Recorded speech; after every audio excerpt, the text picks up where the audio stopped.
from the waking state you.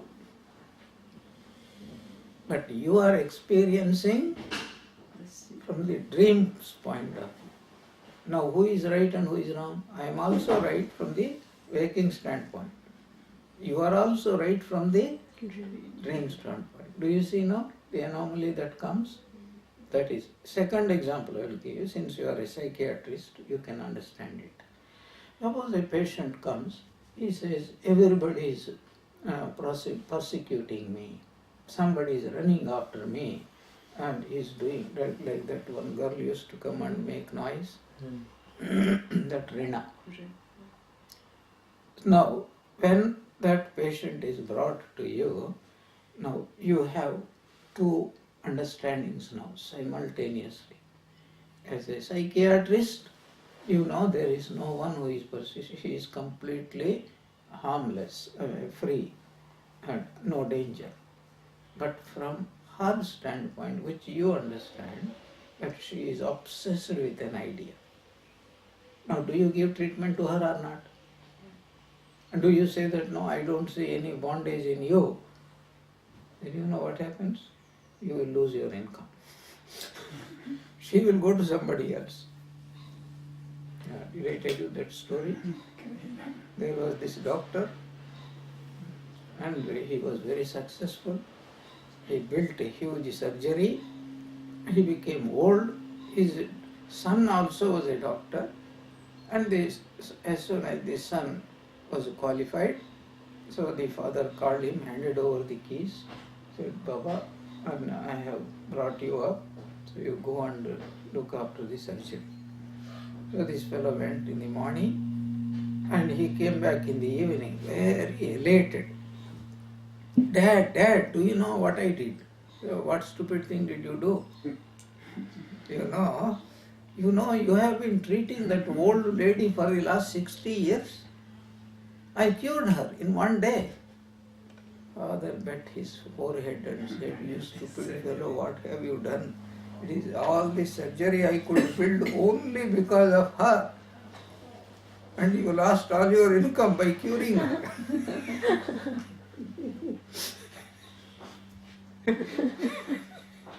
So, this is what is telling. You are free. Who is telling? A liberated soul is telling you. Scripture is telling you. Is it right? Absolutely right. From that absolute point of view, you are never under any bondage. But from our present point of view, who is prescribing the sadhana? Now, who is telling you about liberation? Scriptures. Who is prescribing sadhana? You see, it is the same scripture which tells you that you are never under bondage is also prescribing sadhana for you. How can it be? Is it not contradicting itself? If it knows that you are free, where is the need for you to do sadhana? So, two viewpoints. From the highest viewpoint, real viewpoint, we are never under bondage. The soul is never under bondage. But from our personal experiential point of view, I never knew that I am a soul. I never know. I do not know that I am a free self. All that I know is I am a body, I am a mind, I am very much in trouble. I sometimes enjoy, sometimes suffer, and I am born, I die, and so many changing circumstances. This is all we know. So the purpose of the scripture is, this is your ultimate goal, to know that you are always free. But in order to know that, you have to go through these steps. Now you see, what they say is absolutely right, but we should never accept that view right now. Right now, I am bound and there is a way out. I am bound and there is a way out. That's what we have to do.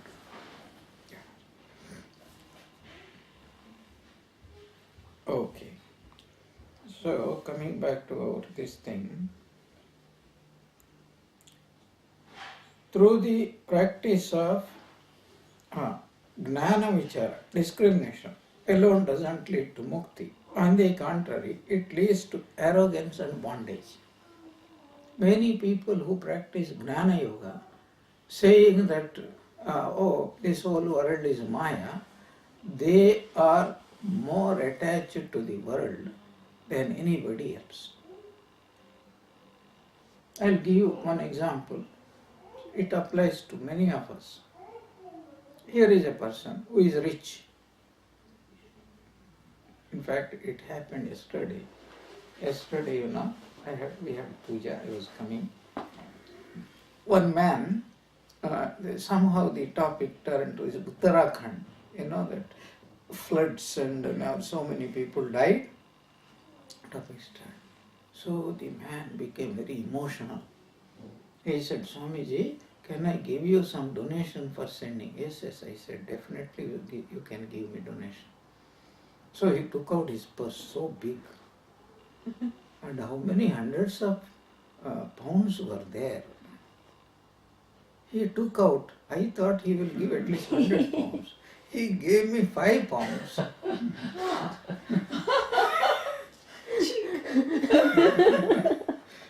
I couldn't believe. Of course, we take whatever people give, we give. Another lady gave 50 pounds, that is fine enough. So, the thing is, he is quite happy that, I have done a great good to people. Okay, that's all right, at least he gave 5 pounds. Yeah, he didn't ask me again to give him 10 pounds. I am thankful to him, If you ask him, are you a sympathetic person? He will say yes. Do you know that the world is unreal? You can die any moment. He says, yes, I know. He will give me a lecture how Maya is this world.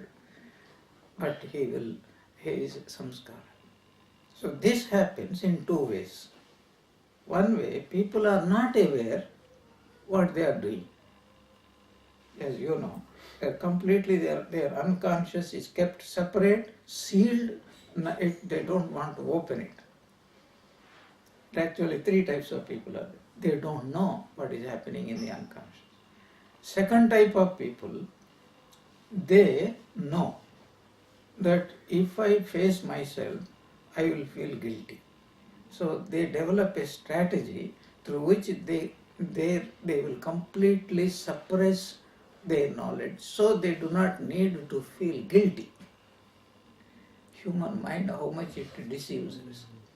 Somehow they develop some reasonings that why they cannot do certain things, even though they feel like doing and even they know they can do it. Justification.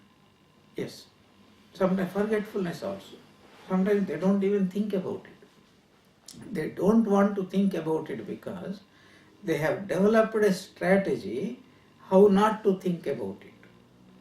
They did great sadhana to perfect themselves so that they need not know what is happening there. The third type of people, they are completely aware. And sadhana is for them, not for the first 2 type of people. Sadhana is only for the people who know that I have some problem, defects, and I have to overcome somehow. Because once you know, you cannot keep quiet. You have to overcome, because your own guilt will force you out. How wonderful this psychology is, so helpful to us. Most of the people fall, our devotees I am talking, under the second category. Worldly people fall under the first category. But sometimes these worldly people are far superior to devotees, because they genuinely feel, when they see, for example, UK people, American people, Western people, they may not talk about Atman or other things, but if some disaster takes place, they will be the first persons to donate huge amounts of money. Indians who talk about Vedanta, they say, Swamiji, Duniya trikal mein hai nahi.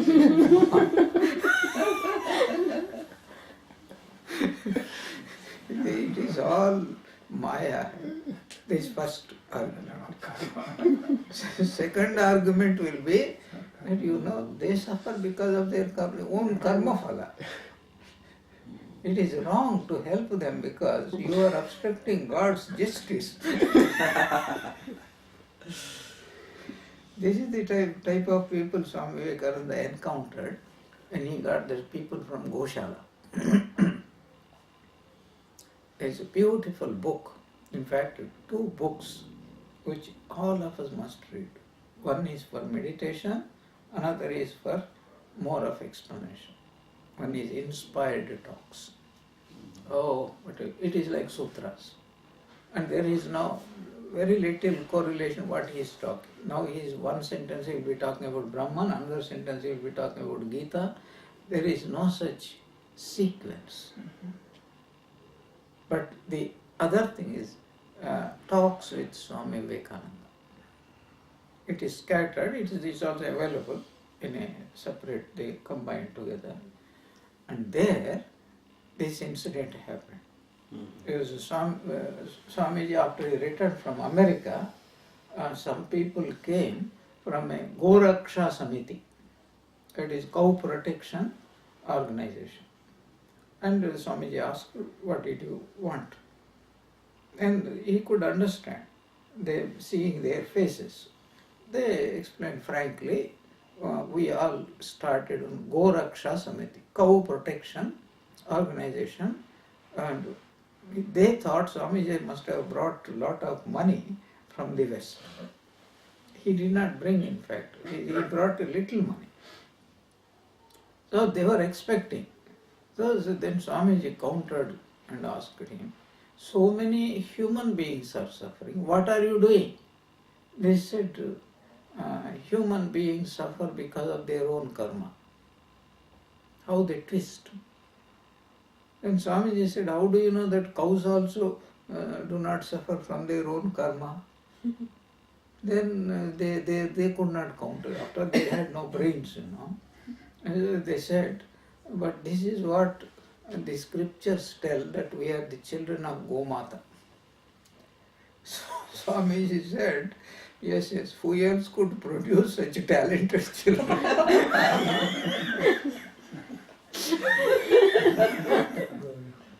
But the joke was lost. They couldn't understand what he meant. So again they were asking some money. Swamiji said, look here, if I have money, first I will try to relieve the sufferings of human beings. And if after that, if anything is left over, then I will give to you.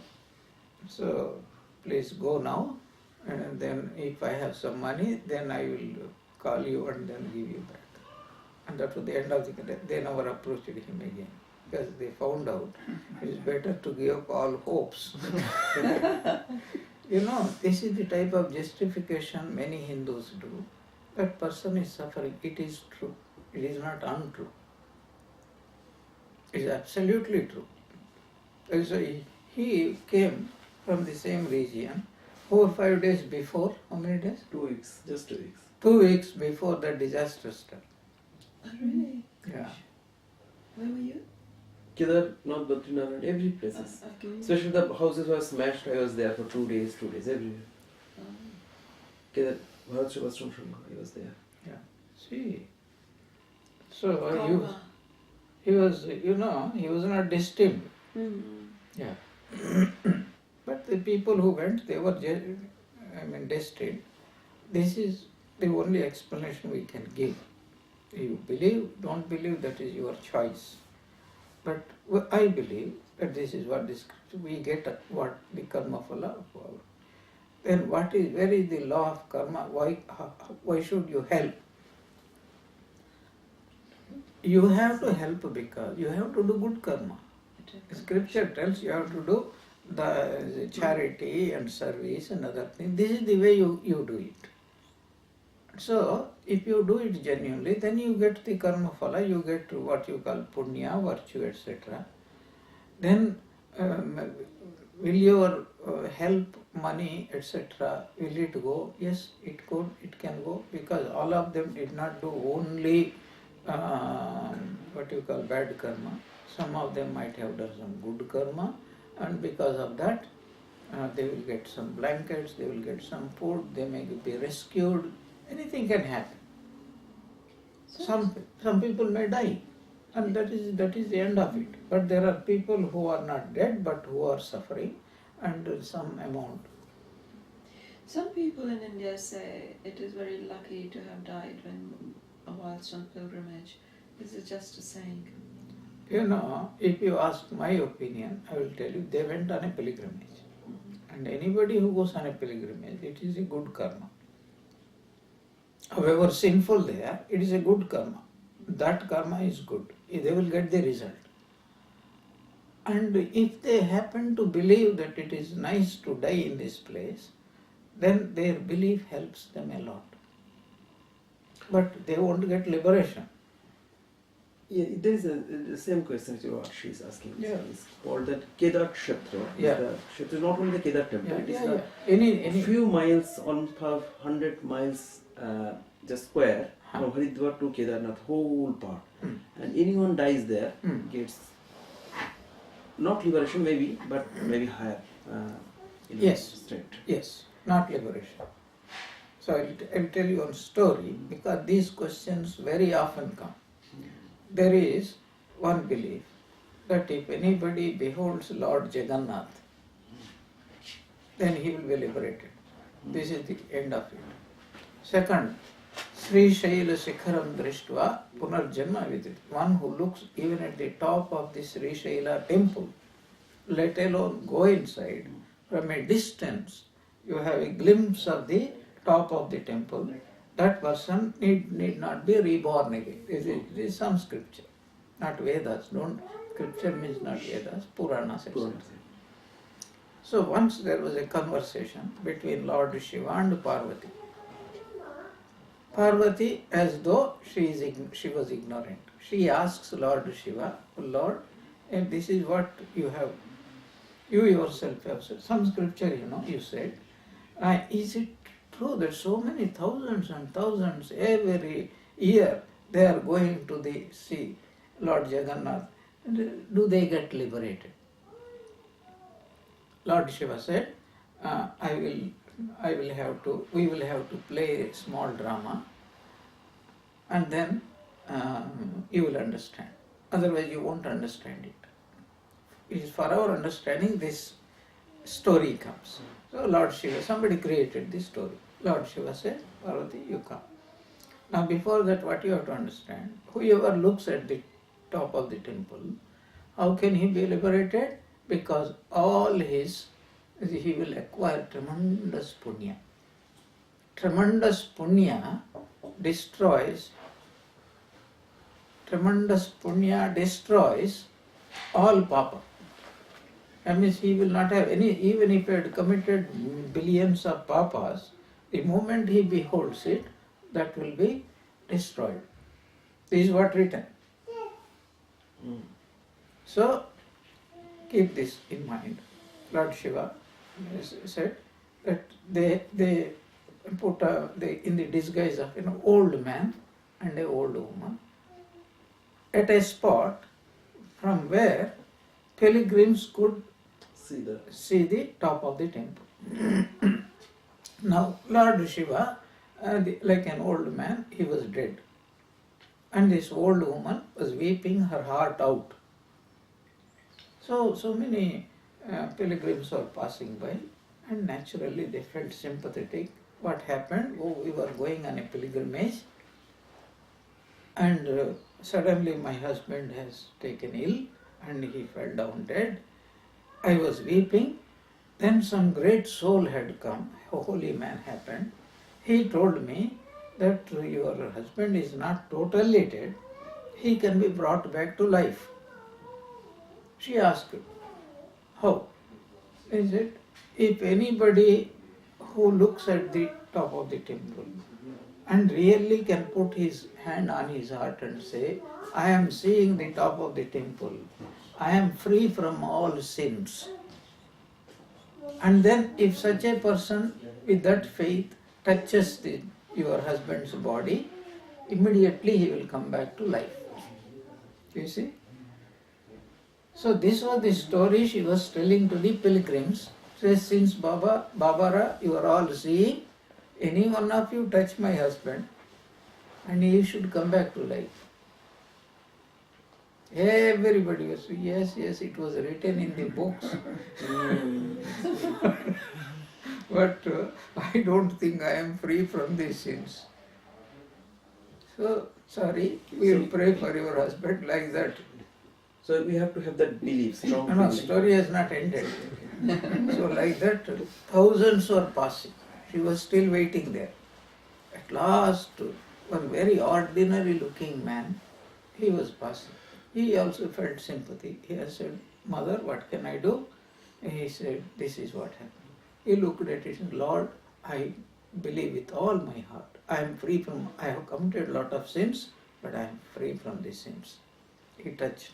Immediately, the old man came back to life. They thanked him.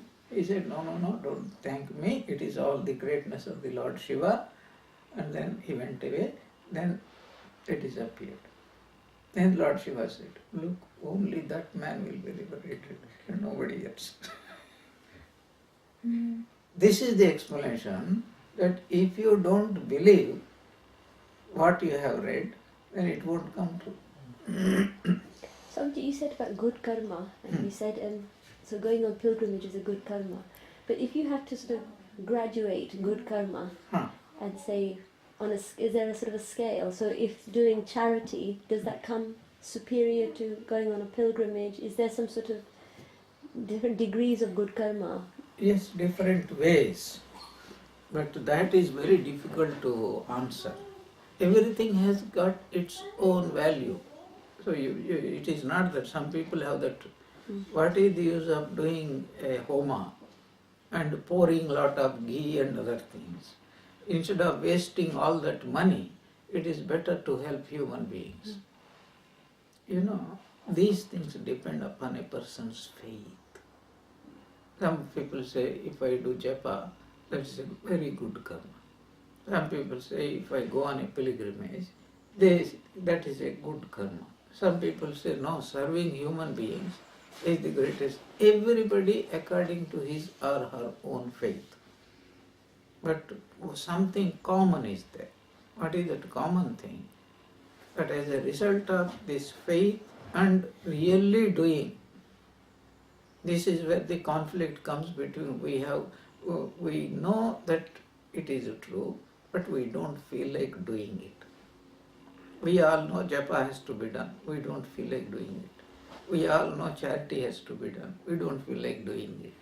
We all know that we can go on a pilgrimage. We don't feel like doing it. So, the first problem that comes is, we know something is true, but that doesn't mean that will make us do. On the contrary, as we know that God exists, but we go on doing, behaving like Marwaris. Not all Marwaris, some Marwaris. You know Marwaris? They have a shop. And the Marwari will be sitting in the front gate, both as a cashier, as a watchman, as everything. And then he has a huge picture of Lord Krishna. And first thing he enters, he is the person to open, then he will do this arati and then incense, take everything. And now and then he has to deal with black money. Yeah, black money. So what he does, whenever he has to do this underhanded dealing, he's got a tablecloth is there. So he make a namaskaram and put his hand underneath, that's why it is called undercover. The extreme cases, he feels guilty, Krishna is still watching. So he will turn the photo to the wall, finish the business, and then turn the one incense. Poor Krishna doesn't know anything what had happened. So what is the point is, we know what is right doesn't mean it makes us do. No. That is why Duryodhana says, Janami dharmam nachame pravrutti, janami adharmam nachame pravrutti, janami dharmam nachame pravrutti. I know what is right, but I have no desire to do it. I know what is bad, but I cannot resist doing it.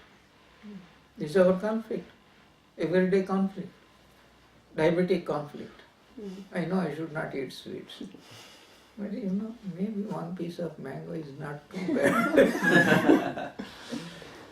All of us are subject to this kind of temptations. So, we control what is true faith. That is where the definition of faith comes. Faith means it will not give you a choice. It will sit on your head like a ghost, and it will make you do what you really believed in it. This is what Sri Ramakrishna said. Somebody asked him, oh, you have done so much of sadhana. He said, no, I did not do it. Something possessed me and made me do for 12 long years. That is called Shraddha. Otherwise, what we call faith is not Shraddha. You know what is called? Shraddha. This is the appropriate word. If you know something that it is true, and if you don't do it, then it is dangerous. This is sadhana. Why? And because our samskara. This is where the fight comes. We know what should be done. We have to control so many things, but our past habits force us to do the same things. But at least if we are aware, slowly their hold becomes loosened. It will take time, but that's why sadhana takes long time. Like that one Swami, I have to tell you a nice story. When I was in Cherrapunji, there was one Swami. Later on he left. So what happened, I heard about it later on. This Swami used to get up at 8 o'clock, 9 o'clock. And the head Swami, he used to get up at 5 o'clock.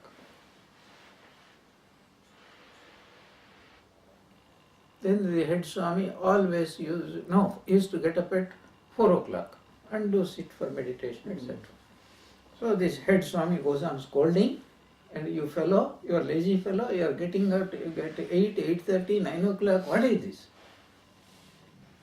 And the junior Swami had enough of it. One day he said, Swami, sit down, let us have a one-to-one talk.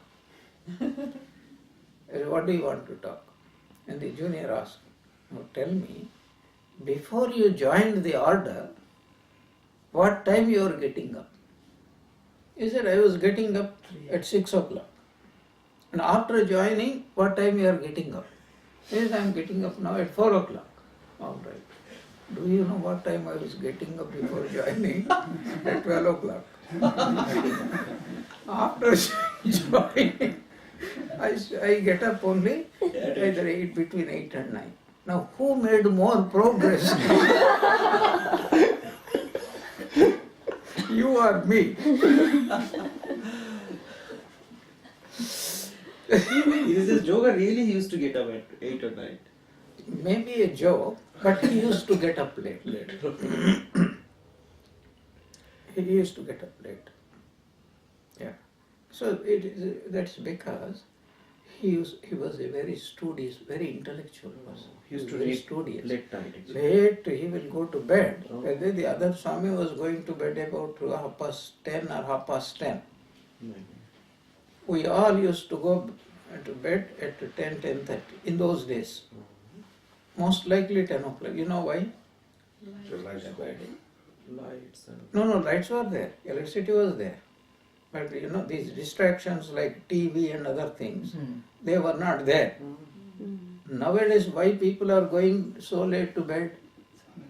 Sound of TV and things. No, their Watching real TV. time starts only after 10 o'clock.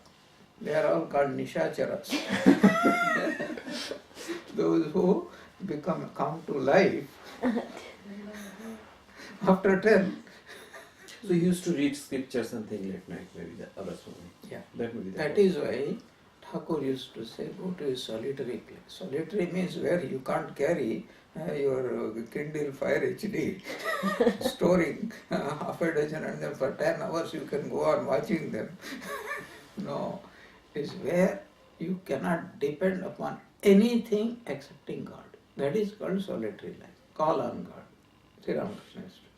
So definitely from that point of view, olden days were much better because there were no distractions. But now the thing is, when there is a distraction, there is nothing. You can't blame a TV. The TV doesn't say, you look at me. But the temptation is so great. Let me just watch for 5 minutes. And 5 minutes before you know, 1 zero is added to it. Or even more zeros are added to it, depending upon the content. So this is the thing. That's, let everyone follow his or her own faith. Depending upon the faith, depending upon how much they do. For example, you say, I will go on a pilgrimage. That is also different. If your village is near Banaras and you go to see Lord Vishnu, how much trouble did you take? Not much. But if you have to go to Kedarnath, Badrinath, then you are taking more trouble. Not only that. In the previous days, there was no way for you but to walk. Now you have got helicopter. You just sit inside, it will whisk you from Gauri Kund to Kedarnath, Badrinath. Even you don't have to go to Gaurikund either. Much before. Yeah. You pay money, you go there, get down, and then everything is arranged. Panda will come, take you there, and make you go round there, and then put you back in the helicopter by afternoon. Is flying punya. Why flying punya? No, why flying punya? Because it's a flying visit. Will only result in flying. And so frequent, every minute one helicopter is going. Each minute. No, this has got advantage if there is an old person who cannot really climb. But they also miss lot of things because it is not only seeing the Lord. On the way, it is so beautiful. Just before coming here, myself, Swami Chidananda, and one devotee, we three went. Pilgrimage and Badrinath, Kedarnath. Now Swami Chidananda had leg problem.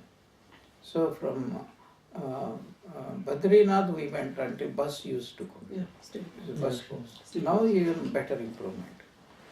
And Kedarnath, there was one place I think from Gauri Kunda.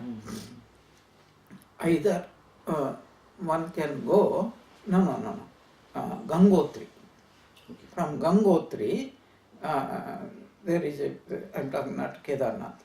Kedarnath, I went on a mule. I could not walk. But Gangotri, To Gomukh. go to Gomukh. You walked. I walked. Okay. And even that was terrible. I will tell you, because Swami went on a mule. But I decided, it's a small walk, so at least I think 6 kilometers or something up. But I walked. Now what happened? That water did not agree with me. It's a loose motion. So every half an hour I have to go for the toilet. You know how weak it makes you? I was feeling I should have gone on it, but I did not know that it was there. On the way it started. Somehow I reached that Gomukh, and there is one Swami who provides shelter and food to everybody. Free, absolutely free. That is his roti dal. You can, sadhu or householder. If householders usually they donate some money, but sadhus absolutely free. So we went and stayed at night. Early morning, ki thanda. It was, I had to go outside. In that cold also, this there are no attached lavatories now. They might have done. I'm talking about 1990s. I had to go. You take water, but keep cold. The thing is, it was not coming out, it was going out because of the cold. But it will create problem, I had to suffer. So, these are some of the things. But on the way, what beautiful sceneries. And then somehow there is an atmosphere. The mind becomes elevated. There is no faith needed. You just go there, you will experience it. And that you will miss if you fly. There is some atmosphere there, but you just go there, 14 kilometers, and then you come back, Kedarnath, and then you will have some punya definitely, but you miss a lot of things. I think 13 kilometers from Govikund to Kedarnath, okay, it's that part of the road Very is steep. destroyed. Very, And now very everything steep. is destroyed. No, it is not destroyed, Most but in a few days' time or months' time, they will repair the path, because the path was now a royal path. It was all steps, steps. mountain steps. That cannot be destroyed. Maybe Yeah, some places, And Khushai Gachi. Yes, when I went there 2000, Yeah. they have made a concrete pathway Yeah, along the road, along the hill. It's actually not Which a are the- very smooth concrete, it is a step concrete like that. And Oh. It's not very smooth, but it's wide like that, maybe 10, Oh, 15 I feet see, wide. I see. And you have all railinged. So when we went, it was all normal stone. Somebody must have done it. Good steps. And there are so many shops now. So Not many only little that, shops. it is only very narrow. It is that. And you have got to share with mules, you got to share with doolies, and you got to share with people going up as well as coming back Yeah, the yeah. same way. Basket in the I back. went to, on a mule, and this mule has got a mulish nature. It wants to walk only one centimeter away from the valley. Yeah. And you are looking at them, you are trying to, Exactly. if it slips, you are trying like that. And the mule doesn't like it. You sit straight. Exactly. So No, it there is like- always that one railing is always there. I mean, it's They have very- put railing now? everywhere. Oh, The road is when very we had safe. no railing. Very safe. So that is why you know that one. And every now and then it wants to drink water. Yeah. So there is one kala. Kala means about 1.5 feet water is flowing. Then it will lift its 2 feet and put like that it will put. And what is the condition of the person sitting there? A big jolt. Probably it understands. He says, this is the way I will take revenge upon you. Or by the time we reached there, this like this movement. This mule, horse, this movement is like that because its legs move like that.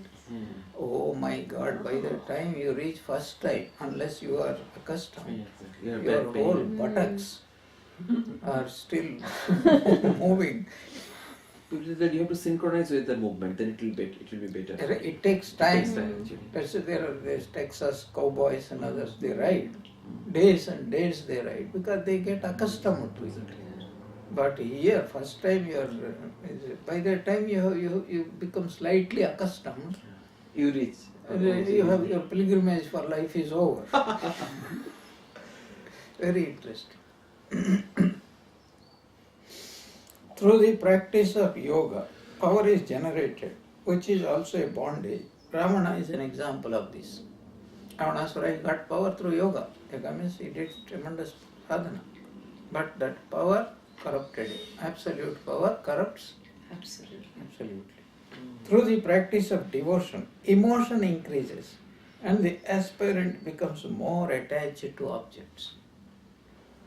This is the opposite side for this any yoga. If you are not careful, then this is the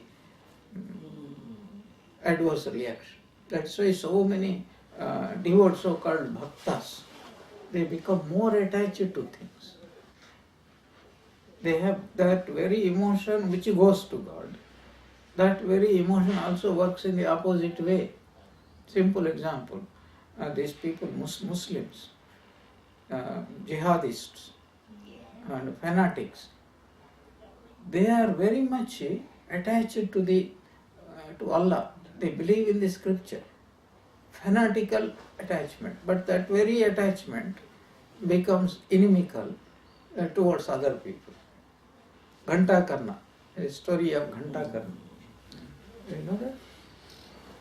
Shiv Bhakta, Vishnu. There was one devotee of Shiva, very highly devoted to Lord Shiva. But very soon people found out that he hates Vishnu's name, Hari. So the young boys who want to tease, because that they found out that is his weakness. As soon as he starts going, immediately they start Hari, Hari, Hari, Hari like that. And he can't tolerate it. So he put two big bells. So that when he is walking, these big bells, so even if somebody shouts also, he can't hear. That is why he is called Ghanta Karna. All right, Ghanta Karna. Now what happened? This Ghanta Karna. Started saying Hari. So God, he had genuine devotion to God. Before that I have to tell the story. I think it was Devendranath Majumdar. He loved Thakur's name. So he always used to carry some chocolates, like me. So when he used to walk in the bazaar, the small children, very soon they learned. If they say Jai Ram Krishna, chocolates will come. So as soon as they see him, start shouting, Jai Ram Krishna, Jai Ram Krishna. And that's what he also wants. That is why he is carrying, he was training. He was training, conditioning. Whereas the moment you say Jai Ram Krishna, chocolate will come. So like that, they get accustomed. So the moment they see him, immediately Jai Ram Krishna, Jai Ram, the whole street is reverberating with the Jai Ram Krishna. And he was very happy, he was giving the chocolates also. This is called condition. Experiment, scientists condition rats. So one scientist conditioned a rat, some rats. As soon as they pull a lever, and immediately he will reward them with some rat food. So two rats were speaking, chatting with each other. One rat is telling, do you know how clever I am? I conditioned this idiot. As soon as they pull the lever, he brings me food.